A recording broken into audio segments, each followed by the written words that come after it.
بسم الله الرحمن الرحیم نحمده و نصلی علی رسوله الکریم. برای خلاصی از افکار منفی در اسلام بسیاری از آموزه ها و توصیه های دینی وجود دارد که به انسان کمک می کند تا با ذهنی آرام و مثبت زندگی کند.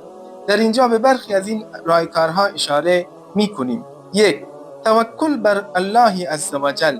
توکل به الله عزوجل یعنی اینکه تمام نگرانی ها و مشکلات را به الله عزوجل واگذار کنیم و بدانیم که او بر همه امور قادر است.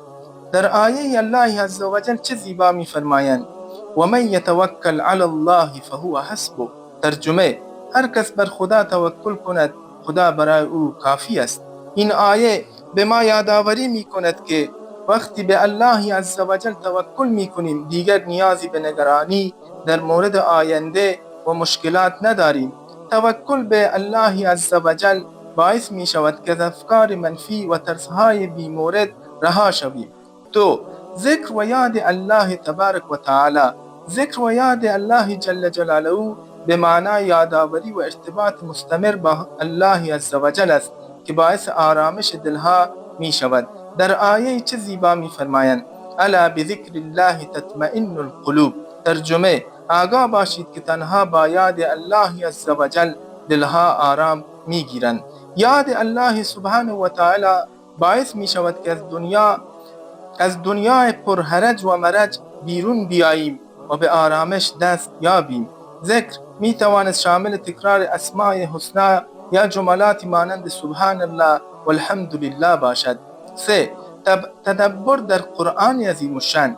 تدبر در آیات قرآن و تفکر در آنها یکی از راه‌های مؤثر برای کاهش افکار منفی است.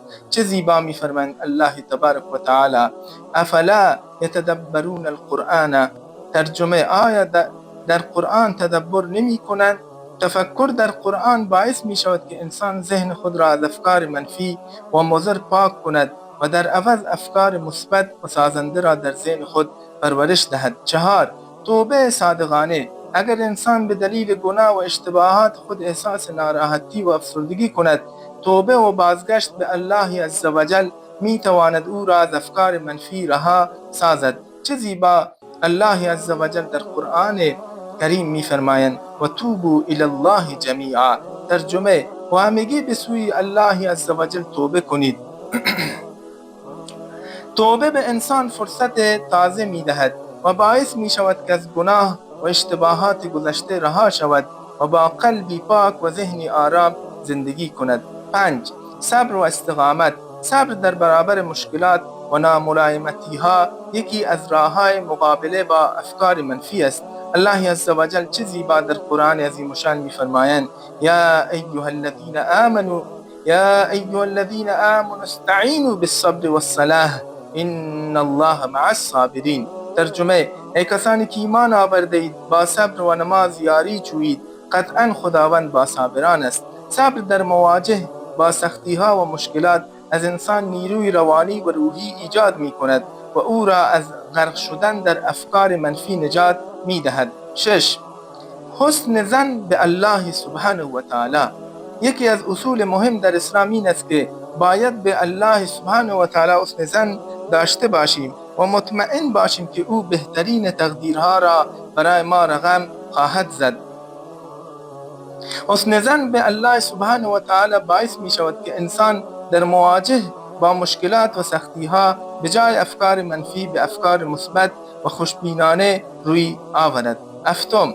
دعا و درخواست از الله سبحانه و تعالی. دعا یکی از ابزارهای مؤثر در کاهش افکار منفی است. وقتی انسان از الله سبحانه و تعالی کمک بخواهد و در دعا آرامش و تسکین را جستجو کند، به تدریج افکار منفی از او دور می شوند. چه زیبا رب العالمین فرمودند: و قال ربکم ادعونی استجب لکم. ترجمه: و پروردگار شما گفت مرا بخوانید تا پاسخ دهم به شما. دعا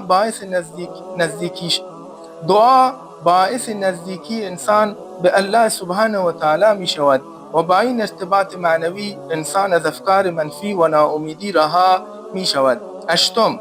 خودشناسی و تقویت ایمان. در اسلام به خودشناسی و تقویت ایمان به خداوند تاکید بسیاری شده است.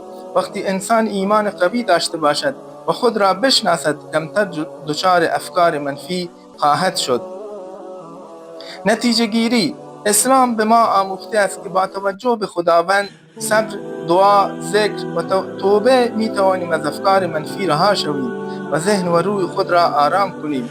این روش‌ها نه تنها برای پایه ایمان دینی استوارند، بلکه به تقویت سلامت روانی نیز کمک می کنند.